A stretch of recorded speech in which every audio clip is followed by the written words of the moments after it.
RR ನಗರ ಕ್ಷೇತ್ರದ ಶಾಸಕ ಮುನಿರತ್ನಗೆ big relief ಸಿಕ್ಕಿದೆ. ಶಾಸಕರಿಗೆ ನಕಲಿ ಬಿಲ್ಲು ಪ್ರಕರಣದಲ್ಲಿ ದೊಡ್ಡ ಮಟ್ಟದ ನಿರಾಳತೆ ದೊರಕಿದೆ. ಹಲವು ವರ್ಷಗಳಿಂದ ನ್ಯಾಯಾಲಯದಲ್ಲಿ ಮುಂದುವರೆದಿದ್ದ ಈ ಪ್ರಕರಣದಲ್ಲಿ ಇದೀಗ ನ್ಯಾಯಾಲಯ ಮುನಿರತ್ನ ಸೇರಿದಂತೆ 4 ಆರೋಪಿಗಳಿಗೆ ಖುಲಾಸೆ ಕೊಟ್ಟಿದೆ. ಈ ತೀರ್ಪಿನ ಹಿನ್ನೆಲೆ ಅವರ ಮೇಲೆ ಇದ್ದ ಕಾನೂನುಬದ್ಧ ಒತ್ತಡ ಕಡಿಮೆಯಾಗಿದೆ. ಇದರಿಂದ ಮುನಿರತ್ನಗೆ ಸ್ವಲ್ಪ ಸಮಾಧಾನ ಸಿಕ್ಕಿದೆ. ಮುನಿರತ್ನ ಸೇರಿ 4 ವಿರುದ್ಧ ಬಿಎಂಟಿಎಫ್ನಲ್ಲಿ ಕೇಸ್ ದಾಖಲಾಗಿತ್ತು.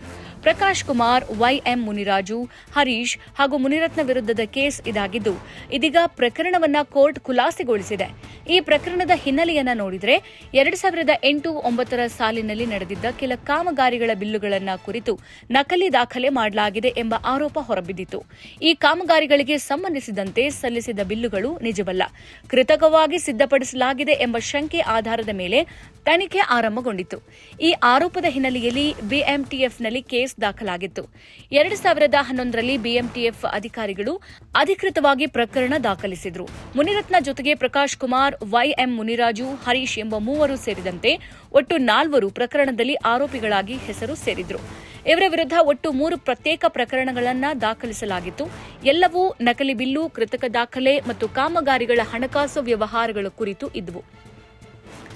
ಪ್ರಕರಣ ದಾಖಲಾಗ್ತಾ ಇದ್ದಂತೆ ಕಾನೂನು ಪ್ರಕ್ರಿಯೆ ಶುರುವಾಯಿತು.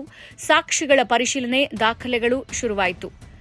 ಆರೋಪಿಗಳು ಹಾಗೂ ದೂರುದಾರರ ವಾದ ಪ್ರತಿವಾದ ಹೀಗೆ ಹಲವಾರು ಹಂತಗಳಲ್ಲಿ ವಿಚಾರಣೆ ನಡೆಯಿತು. ಈ ಪ್ರಕರಣವನ್ನು 91ನೇ ವಿಶೇಷ ನ್ಯಾಯಾಲಯಕ್ಕೆ ಹಸ್ತಾಂತರಿಸಲಾಗಿತ್ತು. ವಿಶೇಷ ನ್ಯಾಯಾಲಯ ಹಲವು ದಿನಗಳ ಕಾಲ ವಿಚಾರಣೆ ನಡೆಸಿ ಎಲ್ಲಾ ದಾಖಲೆಗಳನ್ನು ಪರಿಶೀಲಿಸಿ ಸಾಕ್ಷಿಗಳ ಹೇಳಿಕೆಗಳನ್ನು ಆಲಿಸಿ ಅಂತಿಮವಾಗಿ ತನ್ನ ತೀರ್ಪನ್ನು ಪ್ರಕಟಿಸಿದೆ. 91ನೇ ವಿಶೇಷ ನ್ಯಾಯಾಲಯದ ನ್ಯಾಯಮೂರ್ತಿ ಸಂತೋಷ್ ಗಜಾನನ ಭಟ್ ಅವರು ಈ ಪ್ರಕರಣದಲ್ಲಿ ತೀರ್ಪು ಪ್ರಕಟಿಸಿದ್ದಾರೆ. ನ್ಯಾಯಾಲಯದ ತೀರ್ಪಿನ ಪ್ರಕಾರ ಮುನಿರತ್ನ ಸೇರಿದಂತೆ 4 ಆರೋಪಿಗಳ ಮೇಲಿನ ಆರೋಪಗಳು ಸಾಬೀತಾಗಿಲ್ಲ. ಸಾಕ್ಷ್ಯಾಧಾರಗಳು ಮತ್ತು ದಾಖಲೆಗಳು ಕಾನೂನು ದೃಷ್ಟಿಯಿಂದ ದೋಷಾರೋಹಣೆಗೆ ಸಾಕ್ಷಿಯಾಗಿಲ್ಲ ಅಂತ ನ್ಯಾಯಾಲಯ ಅಭಿಪ್ರಾಯಪಟ್ಟಿದೆ.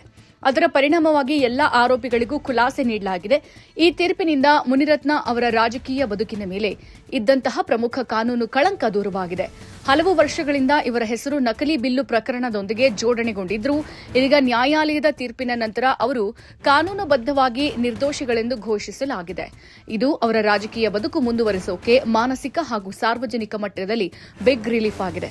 ಒಟ್ನಲ್ಲಿ 2008-9 ಸಾಲಿನ ಕಾಮಗಾರಿಗಳ ನಕಲಿ ಬಿಲ್ಲು ಆರೋಪದಿಂದ ಆರಂಭವಾಗಿ 2011ರಲ್ಲಿ ದಾಖಲಾಗಿದ್ದ ಈ ಕೇಸ್ ಸುಮಾರು ದಶಕಕ್ಕೂ ಹೆಚ್ಚು ಕಾಲ ನ್ಯಾಯಾಲಯದಲ್ಲಿ ಮುಂದುವರೆದು ಇದೀಗ 91ನೇ ವಿಶೇಷ ನ್ಯಾಯಾಲಯದ ತೀರ್ಪಿನ ಮೂಲಕ ಮುಕ್ತಾಯಗೊಂಡಿದೆ.